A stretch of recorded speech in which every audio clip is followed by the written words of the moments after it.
Paz do Senhor, irmãos. Muita dificuldade para fazer esse vídeo. Eu quero fazer dois exemplos. Não ligue para o cenário, nós somos humildes mesmo. E nem tão pouco, eu não estou de bigode nem barba. Isso aqui é o reflexo da luz que parece que eu estou de barba. Nada contra quem, mas não é do meu domínio estar de barba no rosto. E nem um pouco o cavanhaque. Irmãos, primeiramente eu glorifico ao Pai, ao Filho, ao Espírito Santo, que nos deu a oportunidade mais uma vez de defender o Teu nome e de colocar diante da face da terra a beleza da Tua santidade em prol de muitas almas que estão findando os últimos dias e entristecidas ao longo do processo da vida.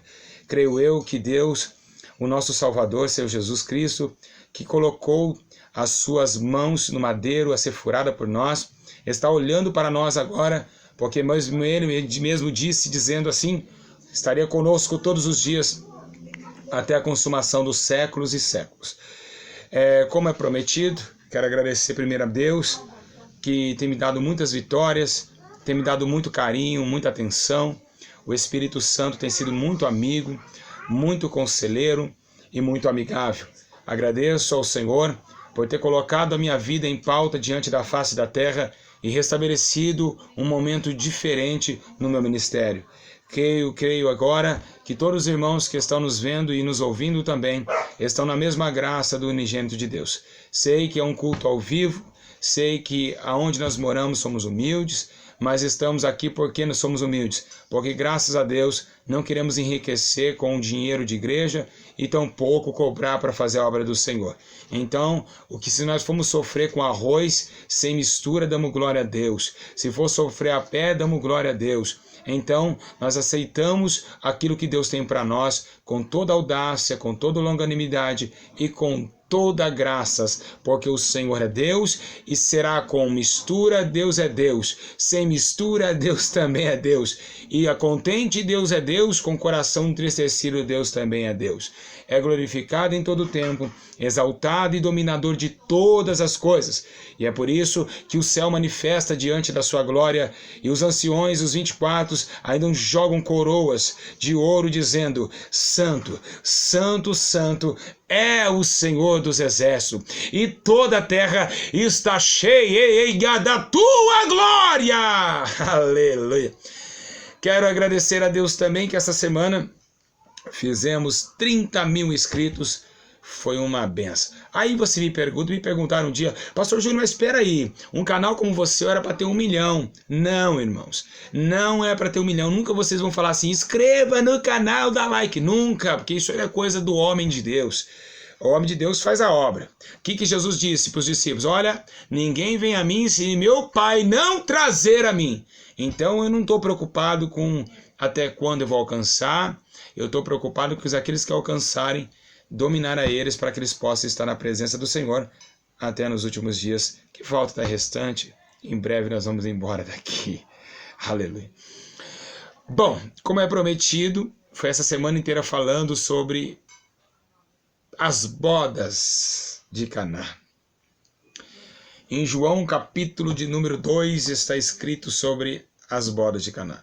Muitas pessoas clicaram, muitas pessoas falaram: nossa, eu quero saber como é esse mistério. Eu quero dizer para os irmãos teólogos que estão aí, tem um irmão amigo meu teólogo, que estou conversando com ele, um homem de Deus, ele pensa diferente dos teólogos, graças a Deus, porque não leva a teologia, ele leva a santificação no joelho. Então, a teologia, ela bate muito contra o Espírito, muito, muito. Nós, o Espírito Santo nos fez entender, desde quando a igreja primitiva, que existe o inferno, e hoje o teólogo falou que o inferno não foi inaugurado, tá, irmãos? É isso que está mudando. Os fariseus estão tomando conta do altar de Deus. Não precisa. A pessoa que faz teologia é uma pessoa que está com preguiça de orar para Deus ensiná-la. A verdade é essa. Toda a sabedoria que eu tenho não foi dada a livros. Estudei a palavra de Deus, não estudei. Li a palavra e o Senhor fez grandes coisas. O que eu quero dizer nesse exato momento é que existiu e está existindo essa luta entre a teologia e os espirituais. Como assim? Veja bem, a teologia é estudo humano. Então qualquer pingaiada, qualquer adúltera pode ser professor de teologia. Como não? Ele pode ensinar, adulterar e lá te ensinar ainda, falar que Deus é Deus e Deus é isso. Mas para ter o mundo espiritual tem que ter intimidade com Deus, aí fica difícil. É por isso que é dificultoso o homem da teologia entender as coisas do Espírito, porque ele não quer pagar preço para orar, ele não quer viver uma vida de oração e que o Espírito tenha intimidade com o Espírito Santo. Isso aconteceu na Bíblia. Na onde, pastor Júlio? Sim, aconteceu. Jesus veio aos fariseus dizendo que ele estava falando não por ele, mas o Pai que estava nele estava falando naquele momento. E os discípulos falaram assim, mas espera aí, como assim? Isso é uma blasfêmia. Como pode um negócio desse? Os fariseus conheciam a Torá, mas Jesus conhecia a Deus. Tem muitas pessoas que conhecem de Gênesis e Apocalipse, mas não têm intimidade com Deus. A diferença é essa. Então por isso que muitos perdem o conceito com Deus, porque uma é você estudar, outra é você falar com Deus. É diferente. Jesus veio, por isso que os fariseus queriam apredejá-lo. Então hoje tem muito fariseu na igreja. Ah, não tem base bíblica, eu não acredito. Uma vez um assembleiano disse para mim, olha, pastor Júlio, não tem base bíblica isso. Eu falei, peraí, meu amigo, você é assembleiano? Ele falou, eu amo a Assembleia. Eu falei, é o seguinte, você sabe quem foi o fundador da Assembleia? Gunnar Vind e Daniel Berg. Você sabe o que aconteceu com o Gunnar Vind? Ele flutuou dentro do culto, ele voou dentro do altar. E aí, tem base bíblica? Aí ele ficou bravo comigo. Mas é uma coisa interessante. Então, Gunnar Vind, é verdade, ele flutuou em um dos cultos da Assembleia, foi tremendo. Ele, uma hora ele fala assim, eu coloquei a mão no homem e ele flutuou também. E é tremendo. Bom, vamos ler agora. Primeiro vamos orar a Deus. Estamos com muita agenda no mundo inteiro. Vamos para a Holanda em junho. Irmãs da Holanda que estão nos assistindo, junho estamos aí, em Rotterdam, fazendo um grande milagre. Deus vai operar, Deus vai transformar. Vai muitas holandeses sendo arrebatados pela permissão de Deus. Vai ser tremendo o que Deus vai fazer aí. Vamos lá então, vamos orar um pouquinho e vamos pedir ao Senhor a tua misericórdia. Pai eterno, poderoso Deus, eu te glorifico. Eu te dou graça, Senhor, porque o Senhor anima a minha alma. Senhor Jesus, quem entenderei os meus pensamentos se não for com o Senhor? A quem, ó Deus, regozijará a minha alma se não for da tua vontade e da tua misericórdia? As tuas mãos são como de fogo também. As suas mãos, ó Deus, estabelece e rege as estrelas do céu. Eu te glorifico, Senhor, por cada alma que está conosco, que vai nos ouvir até o fim, e aqueles também que não conseguiram estar conosco agora. Senhor, ó Deus, que agora tem mais de 1.500 pessoas online comigo, e estão agora ao vivo sentindo a graça que eu estou sentindo. Ah, Senhor, pela graça somos salvos sim. É pela tua misericórdia e pelas mãos furadas na cruz do Calvário, o teu Filho unigênito de Deus, o Todo-Poderoso Jesus, entregou o Senhor por nós. E é por isso que nós estamos em festa aqui embaixo, porque somos co-herdeiro da sua majestade. E um dia entendemos que logo os céus vão se abrir e nós vamos entrar para a nossa herança eterna. Eu te glorifico e te exalto. Assim eu te agradeço em nome do Pai, do Filho e do Espírito Santo. E todos dizem amém. Glória a Deus, igreja. Irmãos, vamos ler a palavra de Deus. Quando você tem Bíblia aí, pega comigo o livro de João, no capítulo de número 2, no verso de número 1. João, capítulo 2, versículo de número 1. Todos aí estão aí ativos com Deus, preparados para ver o mistério do Senhor? Bom, essa revelação, antes de mais nada, eu vi alguns vídeos na internet, algumas pessoas, pregadores de nome, teólogos, falando por que Jesus, qual que foi o significado de Jesus transformar água em vinho. Bom, todos eles erraram, porque a visão que veio a mim não foi a visão do homem, tá? Então, como eu disse, o anjo Gabriel que me trouxe essa revelação. Então vamos ler aqui bem atentamente o que está escrito, amém? Está escrito assim a palavra de Deus. 3 dias depois, houve um casamento em Caná da Galileia, e estava ali a mãe de Jesus. E foi também convidado Jesus com seus discípulos para o casamento. E tendo acabado o vinho, a mãe de Jesus lhe disse, eles não têm vinho. Respondeu Jesus, mulher, o que tenho eu contigo? Ainda não é chegada a minha hora. Espera aí, irmãos, vamos lá. Esse pano é verde. Eu falei para você, esse pano é verde. Fulano, esse pano é verde. Aí você me fala, tem muita água no oceano. Não tem sentido o que Jesus falou aqui, não tem sentido. Vamos lá de novo. Versículo 3 em diante. E tendo acabado o vinho, a mãe de Jesus lhe disse, eles não têm vinho. E respondeu Jesus, mulher, o que tenho eu contigo? Quer dizer, eu não tenho nada com você. Ainda não é chegada a minha hora. Mas peraí, Jesus está falando da morte dele, dentro de um versículo que não tem nada a ver. Ela só pediu, falando para Jesus, olha, acabou o vinho. E ele fala, não é chegada a minha morte. O que tem a ver isso? Ok. Versículo 5.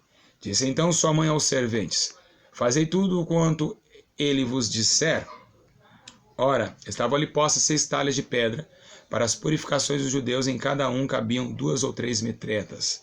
Ordenou-lhe ali Jesus, enchei da água essas talhas, e encheram-as até em cima. Então lhe disse, tirai agora e levai ao mestre Sala, e assim o fizeram. Quando o mestre Sala provou a água tornada em vinho, não sabendo de onde era, se bem que o sabiam seus serventes que tinham tirado a água, chamou o mestre Sala ao noivo. Todos estão me vendo aí, ouvindo? Então, olha só. Quando o mestre Sala, ele disse, todo homem põe primeiro o vinho bom, e quando já tem bebido bem, então inferior, mas tu guardaste até agora o bom vinho. Assim deu Jesus início aos seus sinais em Caná da Galileia, e manifestou a sua glória, e os seus discípulos creram nele. Depois disso desceu a Cafarnaum, ele, sua mãe, seus irmãos, seus discípulos, e ficaram ali, não por muitos, no que nós vamos falar agora. Nós vamos agora entender o mistério de Deus. Eu queria que todos os irmãos tivessem posição conosco. Posição de entendimento do que Deus vai fazer e vai também revelar a nós os seus segredos. Deus é justo e poderoso e revela os seus segredos ao mais humilde homem pecador e miserável. Então, eu quero dizer a todos os irmãos que o que Jesus vai falar através dessas revelações é algo tremendo da parte do Senhor. Então eu queria dizer aos irmãos, ficar todos atentos acerca do ministério de Jesus e acerca da sua boa vontade. Então, irmãos, aqui está escrito dizendo que Jesus transformou. Um dos primeiros milagres, Jesus atuou naquela região. Eu estou aqui lentamente, porque como é ao vivo, nós estamos agora entendendo por que está dando problema aqui. Amém, igreja? Está dando um problema muito grande aqui. Então, eu vou dizer aos irmãos de tudo o que eu aprendi com Deus. Pois bem, irmãos e irmãs que estão me ouvindo agora, Jesus, ele está agora nos seus primeiros sinais, os primeiros sinais da sua transformação, a transformação do homem ao homem-deus, o semideus, porque Jesus era um semideus. Agora Jesus está andando e agora ele é convidado agora para um banquete de casamento em Caná da Galileia. A Bíblia relata que Jesus foi convidado, guarda essa palavra, convidado. A Bíblia relata que Jesus está sentado e ali acaba-se o vinho, porque o vinho, naquele casamento de um povo judaico, ele estava simbolizando alegria. Então, por si só, alegria estava à mesa ao casamento. Primeira coisa que você tem que chamar a atenção é que ali não é um casamento normal. Ali é um casamento de Deus com a igreja, de Deus com o teu povo, Israel, judeus, o rei casando com os judeus. Então, ali simboliza o casamento, em parábolas, o casamento de Deus com os judeus. Quando Jesus é convidado, a Bíblia diz que ele é convidado, então ele é convidado a restabelecer o casamento porque um dia ia perder a alegria. O que simbolizava o vinho? O vinho simbolizava o sangue. Paulo mesmo disse, Jesus também, esse é meu sangue, que é dado por vós. E as talhas com água. Água significa vida, ou seja, a vida sangrou. A vida, Jesus disse, eu sou o caminho, a verdade e a vida. Mas a vida sangrou na cruz, então se tornou vinho. A água se tornou vinho. Então o que acontece nesse instante? O que significa o primeiro vinho? O primeiro vinho é a primeira aliança de Deus com os homens através de cordeiros imolados. o primeiro sangramento, porque não haveria perdão de pecados sem derramamento de sangue. Então, naquele momento, os judeus estão casando com Deus através de sangue caído na terra. Ou seja, ali estava o primeiro sacrifício. Paulo diz bem claro em Hebreus, dizendo, o segundo sacrifício veio para aniquilar o primeiro. Ou seja, então agora, Jesus está agora trazendo a um casamento do povo com Deus um novo vinho, ou seja, um novo sangue. Então, ali Jesus mostrou que agora, quando é por isso que tua mãe fala para ele, filho, acabou o vinho, não é chegada a minha hora, ou seja, não é a hora de eu sangrar ainda, mas tudo bem, vamos transformar a água em vinho, ou seja, vamos sangrar. Por isso que ele falou, não é chegada a minha hora. Por quê? Porque o sangue dele ia trazer uma nova aliança e um novo contentamento na festa do casamento. Então ali ele deixa bem claro, não é chegada, não tenho nada contigo, não é chegada a minha hora. Mas mesmo assim, o vinho ali é feito, e a Bíblia diz que o mestre Sala fala assim, mas você deixa o vinho melhor por último, ou seja, a segunda aliança veio para aniquilar a primeira. Então agora tem alegria no casamento, continua a festa, continua a alegria entre o povo judeu com o próprio Deus. Então Jesus sangrou, mostrou ali que ele estava levando a sua segunda aliança do Deus para com o homem, porque a segunda veio para aniquilar a primeira. Então agora, bode já foram, a primeira aliança foi esmagada por Deus, agora estamos na segunda aliança, que é Jesus o Salvador, o nosso todo-poderoso Deus, Jesus o Eterno, que disse que somente através da vida dele estaríamos entrando em caminhos de vida eterna. Então é isso, irmãos e irmãs, é muito lindo do que Deus faz, é muito glorificado o que Jesus fez. Então isso simboliza, por isso que ele diz, não é chegada a minha hora. Agora vocês entenderam por que ele quebrou o verso, quebrou o parágrafo? Agora vocês entendem. Agora você me diz assim, tudo que Deus faz em 7 é santo e também é perfeito. Fez a terra e o céu em 7 dias. Também o Senhor fez várias situações no 7º dia. De ser tão perfeito, ele diz que não só iria pedir perdão às 7 vezes, mas 70 vezes 7. A Bíblia diz que também a palavra de Deus relata que o 7 veio sempre colocando Deus em comunicação com o homem como um número perfeito, um número de muita bênção, um mundo de muita graça. 70 dias também, 7 dias. Então, Jesus sempre colocava essa circunstância. Mas o que chama atenção aí nesse capítulo é que tinha somente 6 talhas. Essas talhas dos judeus era para purificação. O que significava a água? A vida, sim, purificar. João Batista, ele estava batizando com água. A água era um mandamento, não era uma promessa, batismo com água. A promessa veio depois que Jesus disse, ficar em Jerusalém. Aí veio a promessa. Então existem 2 batismos. O batismo da água, que é o mandamento, e o batismo da promessa. Então ali, para ser purificado e receber a promessa, tinha que passar. Então aquilo ali simboliza também a água do primeiro batismo e também a vida que se tornou em sangue. Mas espera aí, tinha 6 talhas, cadê a 7 para ser perfeito? Claro, irmãos, nas taças tinha água. E não faltou Jesus dizendo, a Bíblia dizendo que ele era a pedra. Sobre essa pedra, né, pedra angular de esquina que os homens rejeitaram. Então Jesus também, assim como ele transferiu para Pedro a responsabilidade de ser pedra, ele foi pedra até um certo ponto, transferiu para Pedro ser pedra. Então ele é a pedra angular, então aquelas águas estavam sobre a pedra, as talhas de pedra. E então quando o soldado vai na crucificação, pega ele, e então o soldado vai e joga uma lança no peito dele, sai água e não sangue. Por quê, irmãos? Porque ali estava a pedra, ali esmargindo a água e também mostrando que o 7ª taça estava lá na cruz. Irmãos, é muito lindo a revelação do Espírito Santo. É muito poderoso a revelação de Deus. E é por isso que Jesus está nos revelando que Ele é um Deus poderoso, soberano e principal a sua glória eterna.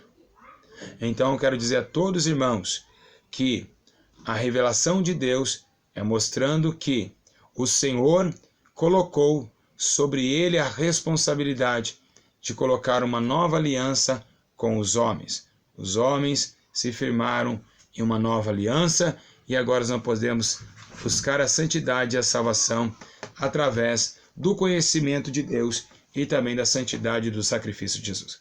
Amém, igreja? Deus abençoe vocês. Nós estávamos aí ao vivo, caiu acho que a internet, então eu quero dizer para vocês que foi essa a revelação de Deus. Tem muito mais revelações, mas infelizmente os irmãos estão vendo que a minha vida está corrida, então eu queria trazer isso para os irmãos. Outra coisa também é dizer para vocês que eu amo muito vocês e que está muito corrido para nós. Que pena que o culto hoje ao vivo deu esse problema no bate-papo, né, com os irmãos, mas Deus sabe de todas as coisas. Gostaria muito de ouvir os irmãos, mas infelizmente não foi assim a vontade do Senhor. Eu quero também agradecer a Deus por todos os irmãos que com suas mínimas forças têm me ajudado a comer, me ajudado a caminhar e me ajudado também a cuidar do meu filho, porque graças a Deus o Senhor disse que jamais faltaria nada. E graças a Deus, glória a Jesus, nós estamos lutando para pagar as contas, mas Deus tem colocado a nossa vida na tua presença. Graças a Deus, os irmãos, eu queria falar sobre dinheiro com os irmãos agora. Eu tive uma revelação de Deus. Tome cuidado, irmãos, com ofertas em lugares errados, dízimo em lugares errados. Irmãos, não estou aqui pedindo dinheiro para os irmãos, nunca fiz isso e nunca vou fazer. Embora tenha na descrição uma conta do banco, mas é só quando Deus manda, realmente. Não fiz outubro para ganhar dinheiro de ninguém. Deus é minha testemunha e se você acha o contrário, no dia do julgamento Deus vai abrir as obras e vai saber quem é quem. Então cuidado com dizimar em igrejas de porta larga, igrejas que não estão pregando a verdade. Você está sustentando as obras de Satanás. Então tem muita igreja no Brasil, muito santa. Procura uma igreja mais para a tua casa e dizima lá, oferta lá. Mais à frente vamos fazer um vídeo sobre dízimo. Será que dízimo é verdadeiro? Será que dízimo ele realmente tem que pagar dízimo? É bíblico? Então nós vamos sexta-feira que vem estar falando sobre esse assunto, muito sério esse assunto de dízimo, viu, irmãos? Mas não se cabe ao Novo Testamento, dízimo não se cabe. Eu vou te explicar porque lá na frente, na sexta-feira, vamos aprender. Deus abençoe a todos vocês, fiquem na paz e que o Espírito Santo lhe conceda a vitória. Irmãos, foi muito breve essa sexta-feira, me perdoe, eu estou com muita visita para fazer, eu estou saindo correndo agora, eu estou precisando trabalhar aí na obra, tem muitas casas para visitar e está sendo muita correria e eu vim correndo fazer esse vídeo porque eu falei que eu ia fazer, eu amo muito vocês. Deus abençoe, que pena que não deu para a gente ficar ao vivo, mas o Senhor sabe de todas as coisas. Deus abençoe a todos vocês, em nome de Jesus, o nosso Senhor e Salvador.